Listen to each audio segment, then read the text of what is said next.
Welcome to the Deeper Than Dough podcast. I'm your host, Bennett Maxwell. Got Wade, a co-host with me, and today we're lucky to have my boy Paul showing up. Welcome, Paul. Thanks for being on, man. Thanks for having me, man. So Paul Shin. Yes, sir. That's why I didn't say your last name, because I was scared I was going to say it wrong. But there we go. I mean, I threw it out there anyway. So Paul, you are the owner, founder of Tacos Together. Yes, sir. And we had the privilege of being a little part of one event, but hopefully we do something. People love the cookies. Yeah. But yes. I mean, all the help is appreciated, brother. What is Tacos Together? Man, that's a hard question to answer. I know, right? I would have answered it. I would have given you that into my intro if I knew. know. It's all good. I think at the end of the day, it is probably the worst business model possible. We do free networking events, right? We feed people. We bring people together for free, right? We will feed you to come to our events. I don't sell your data. We don't charge membership fees. We have finally figured out how to actually turn this into a real thing. But really, at the end of the day, it's just this idea of like bringing people together, no agenda, like true human connection, right? So we provide a unique experience. We provide food.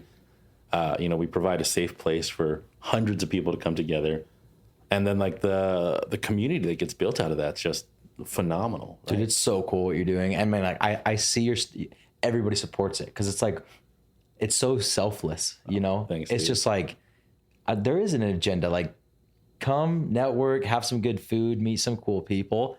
But hopefully you guys do make money so you can get it bigger and bigger. Yeah, I mean, we've been growing like crazy. And we actually it's all sponsorships now, right? Right. 'Cause we want to sponsor something for Dirty Dough so we can dude, thank you, keep man. supporting these. Go read a book called Conscious Capitalism. It was written by the dude that did Whole Foods. Okay. And he was like, well, to make a difference, I need to be profitable. Yeah. But it was just kind of that balance. And anyways, I'm obviously super big into that with what we're doing with Dirty Dough. And then, this other stuff that we were just showing you with the drilling the water wells in Africa.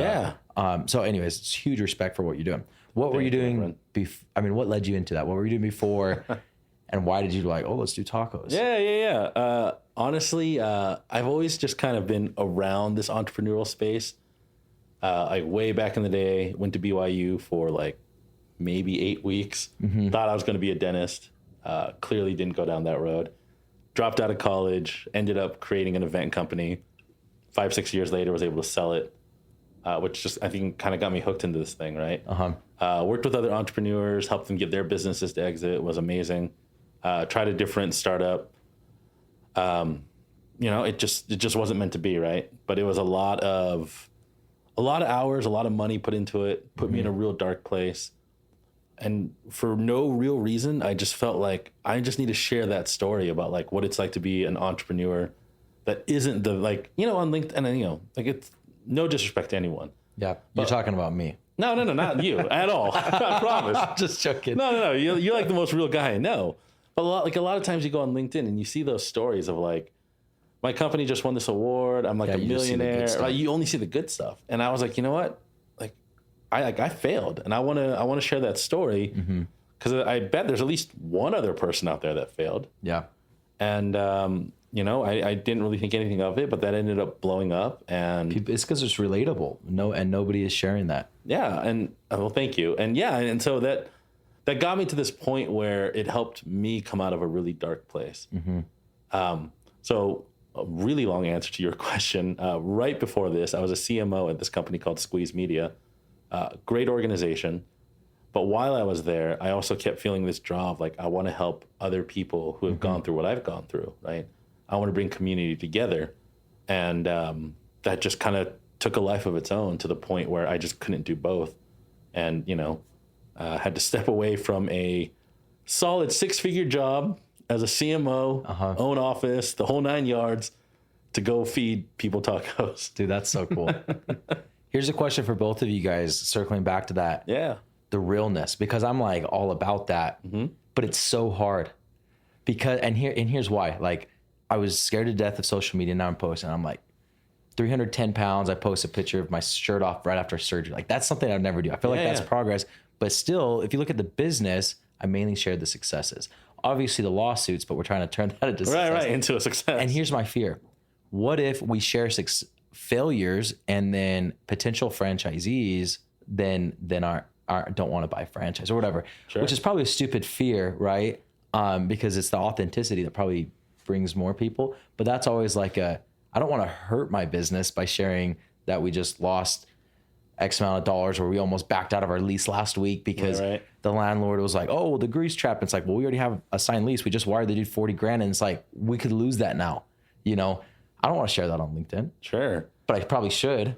I mean, I might be a little biased, but I think, yeah, right? Like to me, if a potential franchise owner is turned off by the reality of it, they probably won't do a great job, right? I think you want people that can see both the good and the bad, get a real picture of what they're going into, and still say like, no, I want to be a part of this thing. Yeah. Right. I think, and I think we're coming into this day and age now where people are like craving something that feels real. Yeah. Right. Because everything just feels so fake with social media. Yeah. Right. Everything feels so perfectly posed and made up, and that can't be the reality of it. Right. And so I think like letting people feel that, like, you are a person, right? Like Bennett is a person, like Wade is a person, right? There's actual people that work at Dirty Dough, that you're not this like multi-billion-dollar faceless company. I think that, at least to me, like that would resonate a lot more than like we're perfect 100%. So as you say that, I'm kind of thinking the biggest podcast that I've been on that I was a guest was Franchise Secrets podcast. Okay. And probably the number one feedback was, I like that you said that if you're going to be, so what I said was like, we're a startup and we're going to make mistakes. Yeah. And everybody was like, oh, that's cool. And like, that was the big feedback. And I think maybe I know that I already knew the answer in the back of my mind when I asked you that. So now maybe let's get Wade's feedback on that. But I still have that, like, I agree with you, Paul. And I've actually seen what you're saying. Like, no, you show your vulnerability, your errors, and that actually attracts people to you. Yeah, because 100%. It's more of a maybe more honest. But I still have the fear of like, oh, well, what if I drive business away? Dude, I get it 100%. Because we almost lost 40 grand last week, or we freaking wired somebody. We wired the wrong dude. $99,000, dude. Oh my gosh. Oh man, dude, it was Christmas, man. It was Dalton. Yeah. Dalton, this is a shout out to you, bro. That was your fault. Just joking. It wasn't Dalton's fault. It was my fault. Gosh. Sorry, Dalton. Wade, what are your thoughts? I saw Mark Zuckerberg one time, and they were interviewing him, and he's like, people have absolutely no idea the amount of work it took to create and bring what we all see as Facebook. Yeah. And he's like, there was so many times we thought we were dead in the water. He's like, so many times we thought in the development phase that it was all going to kind of crash and burn, and it was ugly and it wasn't pretty. And now everyone sees this sleek machine that is Facebook, and nobody has any idea what kind of amount of work went into that. And I honestly feel like that all the time. And I do these validation calls where potential franchisees want to talk to a current franchisee and ask them about, what's your experience been running the store? What are the hangups? What are the hard parts? What are the things you wish you had known before you got in? And I'm just like, boy, let me tell you, I'll give you like 5 things right off the top of my head right now. But I really think that it comes with that level of transparency. And I think we've done a great job creating a model that, comparative to other food models, is very simple, is very easy to operate, but it still comes with its challenges, and it still comes with the ugly parts, and it still comes with the bumps in the road. But I think 10 times out of 10, it's way better to be open and transparent about those things, because I almost think people don't really trust you as much. If you kind of say, yeah, it's a perfect system, it's great, everything is good, and people are always kind of like, okay, what's the catch here? Right. And the thing is no matter what, if you're dealing with human beings aren't perfect. They're going to make mistakes. There's going to be bumps in the road. So I really think that bringing the authenticity, I think it's going to build people's confidence in you way more than if you try and advertise this perfect system. And how does Tacos Together bring that authenticity? Because I look at it as like, well, this is just something fun that I can go to, meet some people. But how do I see that? Yeah, no, that's a great question, man. And honestly, like, so I believe in values, right? I think for true brands that really stand for something, they have a small set of values, right? A couple values that they just like live and die by. For us at Tacos, it's be real, which is this like idea of authenticity, right? Like, we like to have fun events, but like we're very cognizant of like what's happening in the world, right? That's why a lot of our events also have like a very like charitable side to it, because we want to help people. The second one is be kind. So again, even though like we can have very real conversations, we can still be kind to each other. The third one is bring value. So we find ways to try to connect people and organizations and causes together that bring value to everyone that attends. And the fourth one is have fun, right? But like the first one is be real, right? Yeah. It's this idea of like, I'm a super authentic person, and I really want to like push that out to people, that we create this space that is safe for them to be who they are. Again, There's not huge expectations. Yeah. Yeah. Right. It's super low key. I mean, even today, right? Like earlier today, I got a call late last week, and it was that our venue for this December event fell through. Right. And I had a call with the team earlier, and they were like, "Hey, what are we going to do?" And I'm like, I don't know. Like, we'll figure it out, but I don't know. I didn't have a backup plan. And I went online and I just told the world, I was like, "Hey, look, this is what I want to do for the event. This is what I want to help. This is the cause. My venue fell through. Like, can anyone help me?" Right. And we got half a dozen offers of like, "Hey man, like we have an amazing space. We think it'd be a good fit. Can you come check it out?" So I'll be spending the rest of the week like going and go. And that's because you threw it out there and like, dude, we're not in a great position as of this morning. And then boom, people are going to reach out to help. And it was amazing, right? Like just these immediate responses of people who understand the reality of being, especially at a startup level, right? Yeah. Like if I went to you and told you like, "Dude, my startup is 6 months old and we got it all figured out," you'd all call me a liar. Yeah. Right. And I don't have it all figured out. We're struggling every day, but we believe in like what we're doing, right? And we're trying to make it better on a daily basis. Dude, I need to post at least once a week about a failure. Yeah. That's what I'm getting from you, man. Dude, I'm going to start with Dalton. His first week, dude. Oh my gosh, that's He amazing. said the wrong wire instruction. Wire some random dude, almost 100 grand. And we're like, Dalton. Well, I'm going to share that. And people are going to be like, "You're an idiot," because it is my fault. But I'm like, whatever. I need to start sharing that because anyways, I say that I stand for that. And then it's so hard to actually do it. I know it is scary. Like I thought the same thing. Like I had this minute of like, I'm going to post this up.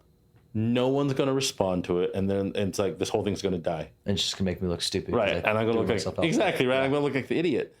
But what I found is like, again, whether I've met these people or not, like there's real human connections that have formed, right? Like entire friendships that have formed with people. Again, some people I've never met in real life, but someone has to be vulnerable first. Yep. Right. Like someone has to say, "Hey, this is okay." And I get like, I'm not for everyone, and that's okay too. Like I don't need to be for everyone. I want to stand for something. And that's why I think, having values is so important. 100%. That's super cool. Thanks, man.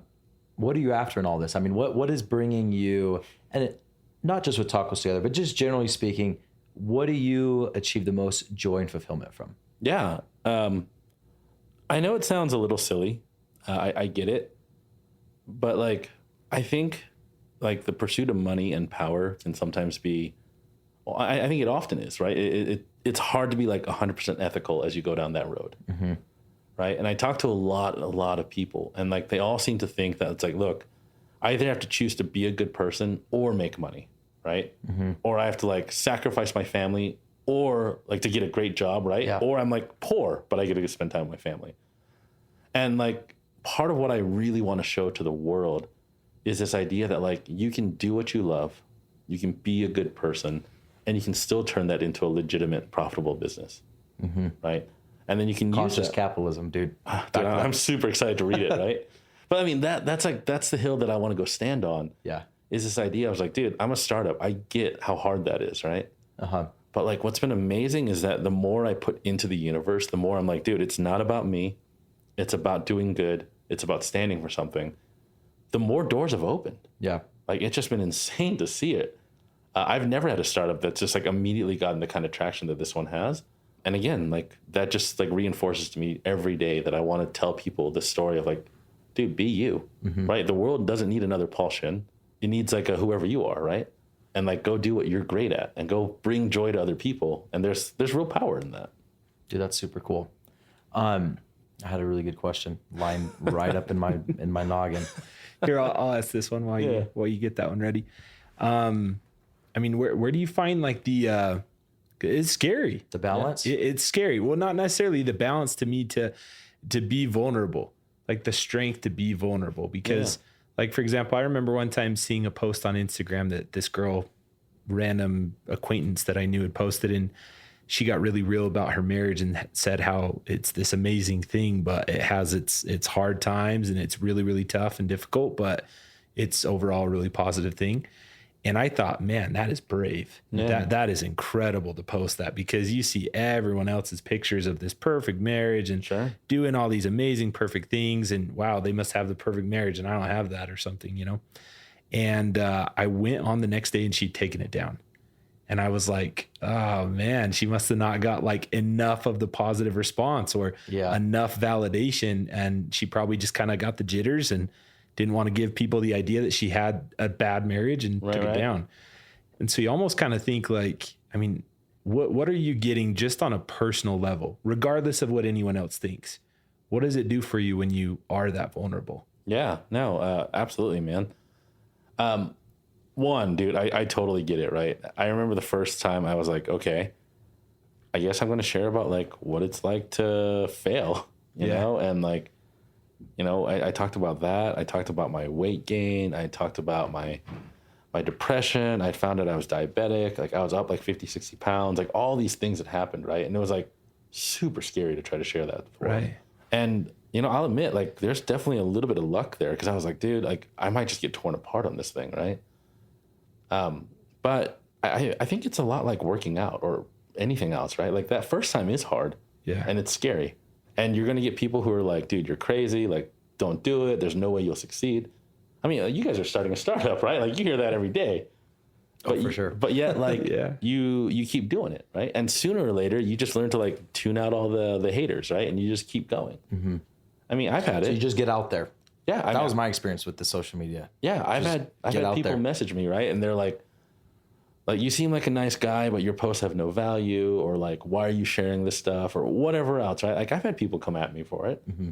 And at first it really bothered me. And now it's just like, okay, like it is what it is. Like that's your choice. My choice is to keep moving forward. But I'll admit, like for every one person that reaches out saying that they hate what I stand for, and they think I'm just like trying to get attention or whatever, I don't know. I have another 20 people that reach out that says like, hey, I needed to hear that today. That helped me out. Yeah, that meant something to me. You know, you helped inspire me to do something. And like, I'm not posting for the guys who hate what I post. Like, I want to share my story for the people who need to hear it. Yeah. And so, I mean, that's kind of what I just said it, right? Like, I'm not for everyone. That's fine. Exactly, right? There's no situation that you could say, dude, everything I post, every single person will love. Right. Yeah. Even as good as cookies. Yeah. Like, clearly, right? Well, even with cookies, though, like people, you know, the big cookie co over there. Exactly, They right? got the world's best cookie. And we're not after the world's best cookie, because I don't think that exists. Right. There's no such thing as the world's best cookie. It's all preference. It is. Do you have a good cookie that a lot of people like? You know?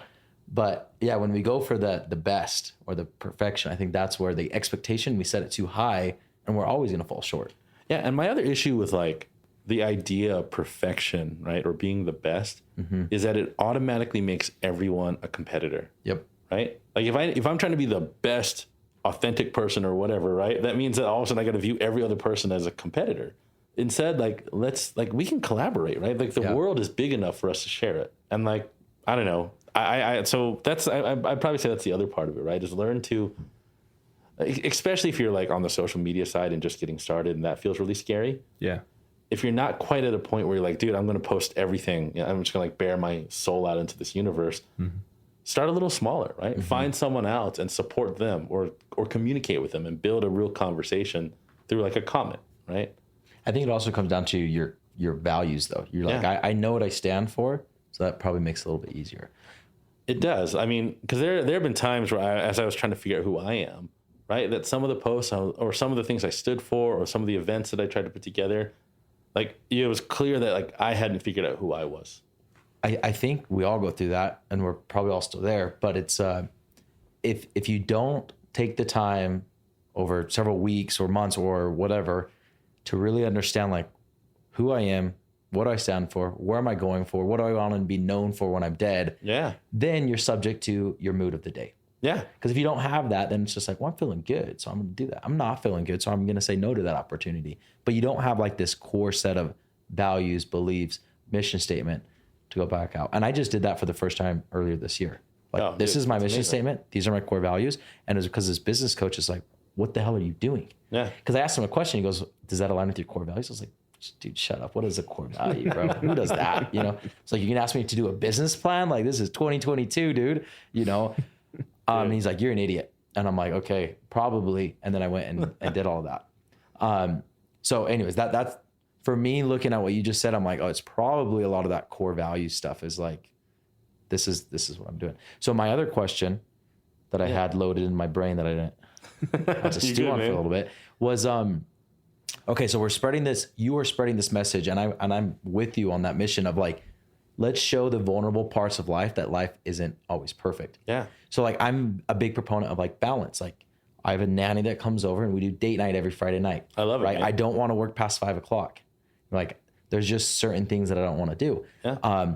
But to get to where I'm at, and you guys know this, there was a lot of unbalance. Like, Sure. So I'm like, I want people to be balanced and like preach the you can have your cake and eat it too type of deal. Because legitimately, I've worked a ton, but the last year I've probably worked the least amount that I've ever worked. Sure. In the last 3 months, I've probably worked the least. I mean, I'm still working like 50, 60 hours, right? Maybe not, maybe 40 to 50 hours, but the business is going really well. So I don't know. It's how do you spread that message of like, you need balance, but also to get where I am right now, I had a lot of unbalance. Sure. Was it worth it? But maybe I could have still been there if I would have just prolonged it and not been so unbalanced. And this is a question for both of you guys, because you guys have both been in that. We're still in it, you know, just that grind, but you're like, what the hell's the point of this grind if I'm not going to be with my family? You know, if I don't see my wife on the weekends, you know? Oh, for sure, man. So that's, I don't know. It's a hard message for me to give across. Again, I know it's weird, but for me, it always goes back to like, what do you stand for? Mm-hmm. I don't know. I've been blessed to be a CMO, a CRO, VP of marketing before, right? And whenever you go down, like whenever you're building a brand for any organization, there's 4 steps. And the first one is always, who am I? Mm-hmm. Like as an organization, as an individual, like what are my values? What are my visions? What do I stand for? Right. Then it goes into who am I talking to? You know, target audience. Okay. What am I saying? Which is a messaging piece. And then how will they hear me? Right. And that's the, you know, am I doing billboard ads? Am I running, I don't know, whatever. And again, I think a lot of times people just skip right down to that last step. Right? Like marketers, I hear it all the time. Oh yeah, let's just go straight into like Google ads. And I'm like, okay, well, why?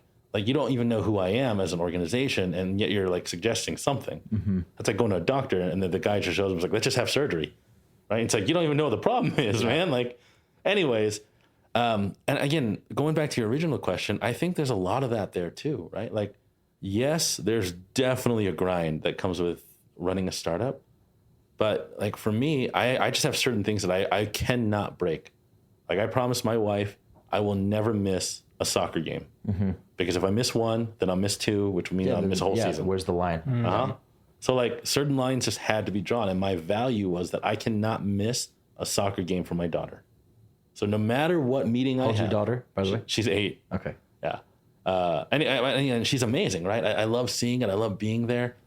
But for me, it's like, dude, whether this company makes it or fails, whether we become, you know, multimillionaires or not, like, I need my kid to look back and say, like, my dad was at every game. So are you a proponent of that balanced life, even during the initial phases of startup? Because, like, I'm saying I am, and like, oh, look, well, we have hired a CEO. We've had all this hired out, you know, and it's like, sure. And to me, it brings me a lot of balance and a lot of joy and fulfillment where I'm at right now. But at the same time, is that I feel maybe a little inauthentic to tell people to do what I'm doing, because before I did everything, there was a lot of long hours. Sure. You know. Well, and again, for me, it's what values matter, right? Mm-hmm. If it's like, hey, as an individual, like this idea that I'm going to sacrifice now to give more to my family later, or more to myself, or whatever that is, if that's like the value that you can stand for, that's awesome, right? For me, what I found out is like I'm a father of 4. Right? Like my poor wife she works way harder than I do. So like, honestly, I just have late nights. Like I want to be there with my kids. I don't want to miss a single game. You know, I'm there for dinner most nights kind of thing. I like to help get my kids to bed. Often, that means then I get to hang out with my wife for a little bit, and then she goes off to bed, and I go back down to the office. It just is what it is, right? Yeah. And that's okay. And like, they're also very understanding. Obviously, like the week of the event, crazy hours happen. But in general, it's like, okay, my values say I can't miss a soccer game. I won't do it, right? If I can be with my family, then I will. It's just who you are, right? And what you choose to stand for. And there's no right or wrong answer. Yeah. I think if I went back, I would, and so maybe it is authentic. I truly don't think it's worth it. Yeah. Like to sacrifice I'm going to sacrifice anything right now to have a little bit more in the future when it comes to like joy and fulfillment and time with my family. I don't know if it's ever really worth it. I know. I mean, can you go with society and just say 40 hours a week, I'm going to get done what I get done? Sure. Maybe, I mean, I don't know. Maybe it's not enough. I don't know. I think we work a little too hard. And I know that sounds weird coming from an entrepreneur or whatever on a podcast with other entrepreneurs. But like, I don't know, man. My kid just turned 8. Like her birthday was I'm agreeing with you. Yeah. I think this like Midnight Founders podcast, like Wade, your guest, which is so cool. They're doing incredible things, but I'm like, I don't know if I agree with that. Sure. Like I've been there, I've done that, but I wouldn't advise other people to do it because I went like this with family time before I went up. Right. And I'm like, well, could I have just, and my journey was kind of like, I had to sell a company and get money and investment properties and all that to realize, wait, I'm still working, like what's going on? Where I wish I would have figured that out a lot sooner and just been like, it's not worth it. Nothing's worth date night on Friday night. Nothing's worth more than that. Nothing's worth dinner with my family. Nothing's worth the soccer game. Yeah. I agree with you, man. Like, again, my daughter we don't just push that as entrepreneurs. We don't, right? And work all night. But my daughter just turned 8 and I'm like, where did 8 years go, right? Yeah. Like, I don't want to miss another 8 years kind of thing. Because I used to be that guy. Like, I was the guy that would spend the night in the office to get projects done, right? Mm-hmm. That like I was traveling, I was again like sleeping in the office, like whatever it was, and like I'm super grateful that I found like what balance means to me. Yeah. Right. That I can be there for my kids, that I can put in the hours when I need to. We can still move this thing forward. Have an amazing team. Like they took a lot of the load off as well. But yeah, there is. If it were a question of like Tacos Together becomes a massively successful multi-million-dollar company, or I lose my family, or my family life is amazing. Right. Like, it's no question, right? Like, and I think we all choose that. Yeah. And we're kind of going through that right now with like, do we want to raise money? And it's like, well, we have money, but what would our quality of life be now if we raise money? What would be better? But what are we sacrificing in the future? And then it's like, well, is it worth it? Sure. Is that sacrifice in the future? Like, who cares what we get in the? Obviously, we're getting if it succeeds, it succeeds. But it is kind of like, what are we going for? And how do we, rather than this big payout and this big happiness payout, right? Because that's what we equate the money to. Can we start having it now? Yeah. And anyways, I mean, we're literally going through this right now. Do we want to sell some equity? Do we want to sell 5%? Do we want to sell 10%? Well, we don't really need it. We could wait longer. But I'm like, but day to day, how would our mental health be? And I think it would be better. Right. Whether we took some chips off the table and took a payout, or we just kept it in the company. Either way, I'm kind of like, that's what pushes me more towards it. And then other people are like, oh, but what if the company goes, a valuation of X, Y, Z, then you gave up so much. And I'm like, yeah, but maybe it was worth it. Yeah. And I think that's obviously, be smart with what you do. But I do think that is the trap that a lot of us fall for, right? Because I fell for it, man. I remember thinking, dude, as soon as I sell a company, I'll be happy. And and granted, it wasn't for millions of dollars, but I sold one, and like that didn't bring me any more happiness, right? And then I remember thinking, like, okay, well, if I can become like a VP of marketing, I'll be happy, right? If I can make this like amazing 6-figure salary, I'll be happy. If I can buy a nice house for my family, I'll be happy. If I can do all these things, I'll be happy. But like reality is that like happiness is either a part of your journey or not. Like postponing it doesn't actually bring happiness. Yeah. It's how do we do it right now? Which again, coming full circle, I mean, the mission statement, my mission statement, which is now Dirty Do's mission statement, is to find joy and fulfillment despite life's dirtiness. And I threw that one because it ties with Dirty Dough. Yeah. But despite life's dirtiness is speaking to the fact that we don't wait for life to be perfect to have joy and fulfillment. Yeah. Right. Let's not wait.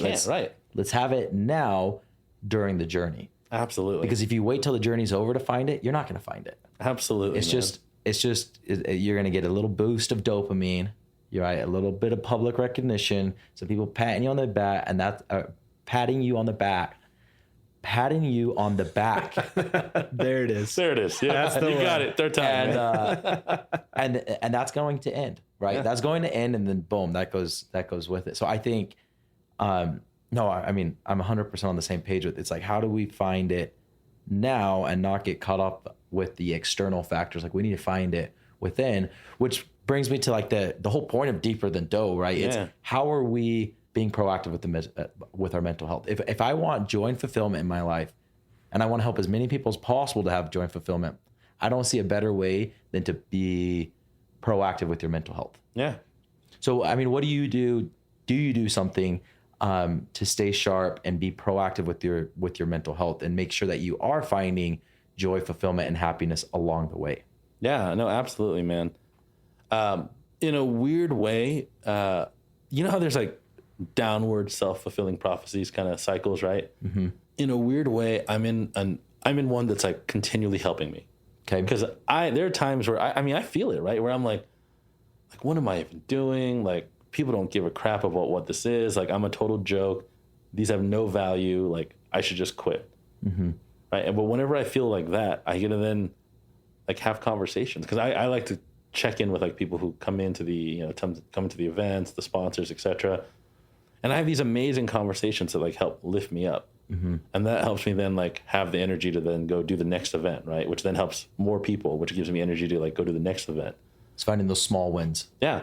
Like, that was absolutely been key. But also I think a lot of it is, I know this sounds weird because, like, again, I get it. Like, people are driven. We should have goals. I totally respect that. But I do think oftentimes we strive so hard for perfection, right? And as I've taken a step back, I realized, like, okay, there are certain things that I have to do in my life. The vast majority of the pressure I put on myself doesn't actually matter, right? So learning to let go of those things and understanding that, like, I am also valuable, and learning to like love myself has been huge. So like, I bought myself a longboard, like an electric longboard. And I'll be honest, like 3 times a week, I will go out at night and I'll just go longboard for like 10 miles at a time. Cause like, that is my escape. Fun. Yeah. Yeah. It just lets me disappear. Right. Yeah. I don't need to think about anything. It's my time. Like, the phone goes on silent and I just go wherever it's going to go. Like, I have no idea. I just go. Yeah. But there is like this like younger me would have thought, oh, what is it? Like, that's such a waste of time. Yeah. That's exactly where I was going. All right. And now I always do that. Exactly. Right. And now I've learned, like, you know what? No, it's not a waste of time. This is me giving myself permission to take care of me. Mm-hmm. Right. So those little things matter. It's weird and interesting to see how hard we are on ourselves. Like, you're married, right? Yeah. And you're married too? Yep. Like, there are times where like my wife, like, she puts up with so much crap and I'm like, babe, like let's get a nanny, or let's get someone to help clean the house, or like, you need a massage, like, let's go get you a massage. And she's always like, no, it's fine. I can keep suffering through it. Right. Yeah. But yet, like, I want to like show her that it's okay to do these things. Mm-hmm. But we're so much, I think, for ourselves, we're like, oh, dude, I need a break. And then we think, no, like, I just got to keep pushing through it. It's fine. Right. But you don't have that other person that's like, no, it's okay to take a break. Yeah. And we do need to give each other permission to do that, I think. And a lot of it, I do think, is because we compare our lives to other people's lives. Yes. It's like, well, yeah, I need a break, but I should keep pushing through it because I still, like, I don't want to be seen as I can't do it, or the complainer, or ungrateful. I mean, that's me personally. That's how I feel. I'm like, freak, I want to fly first class. I have the money now. Like, what was the point? Sure. No, don't deserve it, you know? Well, if it makes you feel better, I cannot fly first class. I'm lucky to get on the plane, kind of thing. But bro, big guys.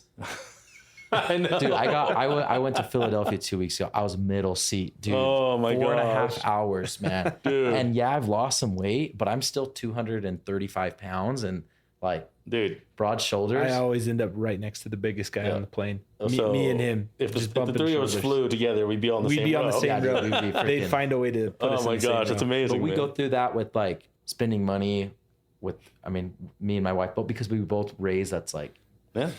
well, one, I was raised very different than her, but I was like dollar menu items, and she was like, we didn't go out to eat. Sure. You know, like what's a bowling alley type of thing? Right. Like, they're very different lives, but both of us now, it's like feel guilt spending money, kind of. Yeah. like that table was how much, you know? And it's like, oh, what's the point of this if we can't feel good about spending it and like treating ourselves? But I definitely go back to like, well, I don't want to take a break or whatever because like I have a good life and I feel like I'm complaining. Well, and then it's like, well, I shouldn't compare myself to other people. Like I just need to take care of myself because I'm taking care of myself. Who gives a damn about anybody else? Well, and I think that's where that, like what we talked about earlier, right, about authenticity. And I know that authenticity is like such a played out word, but if you can't share your story, right, then other people will look at it and say, oh, dude, Bennett never takes a break. Like he's successful because he never quit, right? Yeah. He just kept pushing no matter what. So if I want that, then I also need to push no matter what. And again, and that's just an artificial lifestyle and right. that social media is creating because of me. Right. You know, because of what I choose to put out there. Exactly. Right. And I think that's why it's so important that everyone has the ability to like share authentically. Right. Yeah. To show the real story of it, you know, like this whole, recently we were somehow the recipient of this GoFundMe vacation thing, which I am so. Tell us about that. Tell us about that. Because you just showed me that post and that's cool. I wish I would have seen it before, but I was on my LinkedIn break. It's all good, man. So a week ago, so my wife's birthday was on the 4th, and I got her a hammock because like she loves the beach and the whole 9 yards, right? And it's like we could go to Hawaii, but that would wipe out a significant amount of the money that we have saved up. And you know, being in a startup, like you need that cash. Yeah. So I ended up taking this picture of my wife and my oldest daughter, and they were snuggled up together on the hammock and had fallen asleep. And I like turned on the TV. Just like inside, yeah. Yeah, and the TV was on, right? And it was one of those like the beach scenes, right? With the wave noises. And she just like, she passed out there. And, you know, and I wanted to share that story of like, look, like I can't afford to go to Hawaii, but that's okay. We can still love the journey, right? Yeah. It's these little moments that we make along the way that are powerful. And, again, totally not the point, but some amazing people decided like, oh, we should start a GoFundMe. Mm-hmm. And that was almost like $6,000. So, wow. Yeah, I know. Like, and they sent your family to Hawaii. Well, we're going to go to Puerto Rico. This was like 4 days ago. Yeah. Like, this happened. Yeah. This was all like in the last couple of days. So we're going to go to Puerto Rico in November. That's incredible. Which is, again, amazing. But like, like we want to be very like open and real about that, right? Like, it's not like, again, like we can't afford to fly first class. Like we're gonna take Spirit Airlines, which is gonna be an interesting experience. Don't get the window seat, dude. It's good to know. I flew those ones. Okay.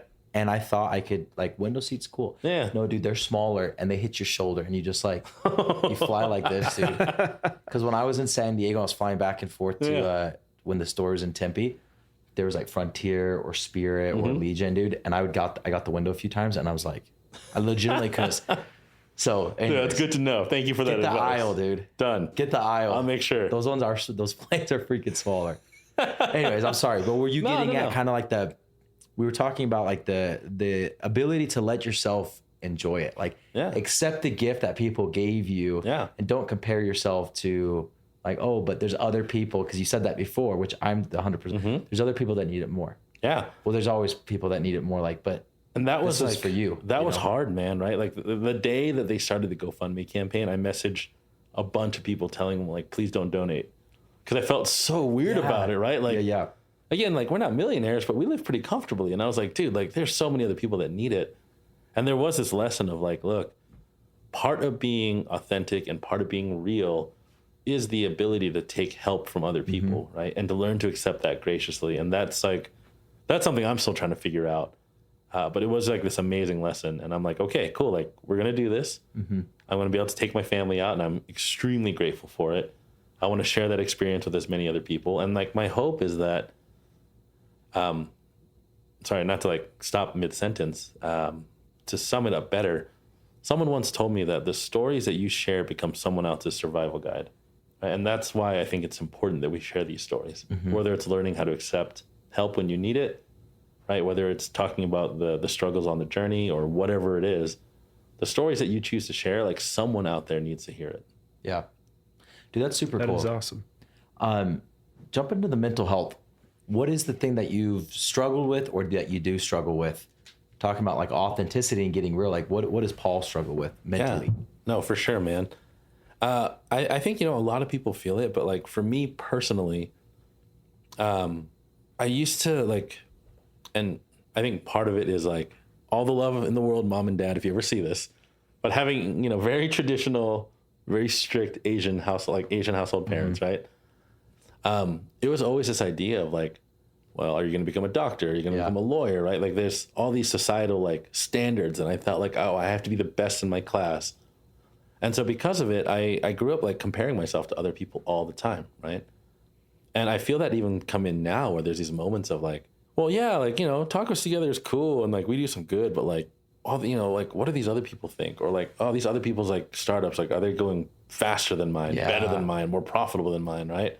Mm-hmm. Ben can fly first class and I can't. Like I'm stuck in this window seat, whatever, right? And like it's natural that these voices just Aisle keep. Seat. Sorry, don't take the window. Yeah, don't take the window. But you know what I mean? Like those thoughts keep coming back, and I have to keep reminding myself of like that's not what matters, right? Like I wasn't put on this earth to worry about what other people think, and it is like it's these moments. I try to go into nature frequently.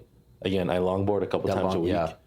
And when I have those moments, I can recenter myself, right? And it's when I realize is that, like, every time I compare myself to others, not only do I feel worse, but I inadvertently make that person my enemy. Yeah. Right? And I don't need to. Like, I have so much, like, I love all these people. Like, they don't need to be my enemy. I grew up with, we just went to Vegas with eight dudes. And there's 12 of us in the group. And most of us, I would say, like 8, we've been friends since Orem Elementary. Then we went to Lakers Junior High together, and we picked up a few more, and then Mountain View High School picked up a few more. But a lot of it, we're all like athletic, and dude, we compare ourselves so much. And then now, like with jobs, and just recently in the last, like literally 4 or 5 months, me with some other people, like, dude, why? Like, we're not that good of friends. Like, we've been friends for 20 years. But we're kind of shitty friends to each other because we talk shit on each other behind each other's backs, you know what I mean? And then we really trace it down to that competitive nature of like, well, I'm only succeeding if I'm doing better than Paul. Yeah. Has nothing to do with, it's like, I just need to be better than the people around me. And it's so silly. But we've been like literally this friend group for 20 years. And just in the last few months, it's kind of like, let's like poke some holes in this and see if this is actually solid, Like, what are we doing? Are we really happy for each other? Yeah. Are we supporting each other, or are we just kind of here and there for each other when it's convenient? Yeah. And man, bringing up that conversation has really strengthened the friendships again. Well, and I love that, man.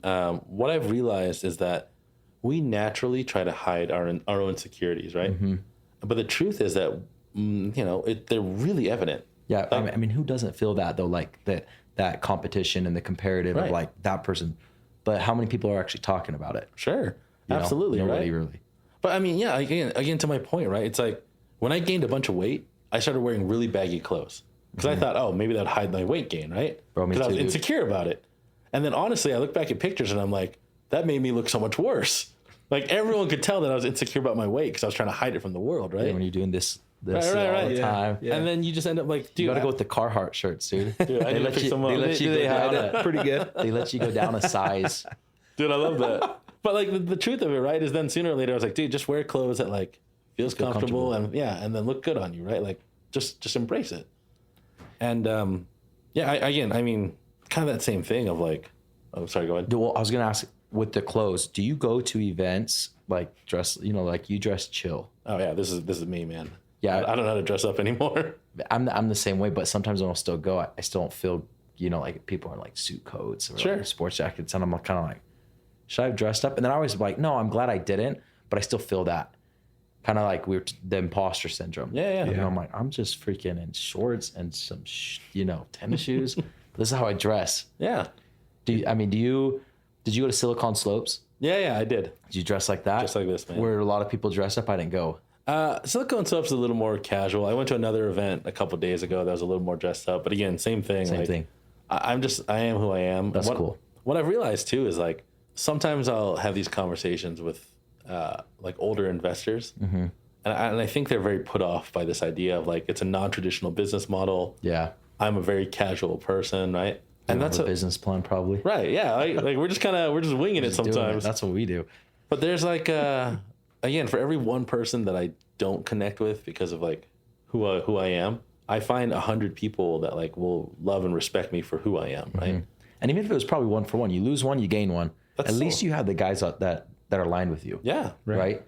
Yeah. And again, like for me, But we're scared of that. Exactly. We don't want that one to not like us. Right. And then we're missing out on the one that would like us and align with our values. I have this really good friend. She's amazing. And she kills herself trying to get this other group of friends to like her, right? And they just don't. Like it isn't going to happen.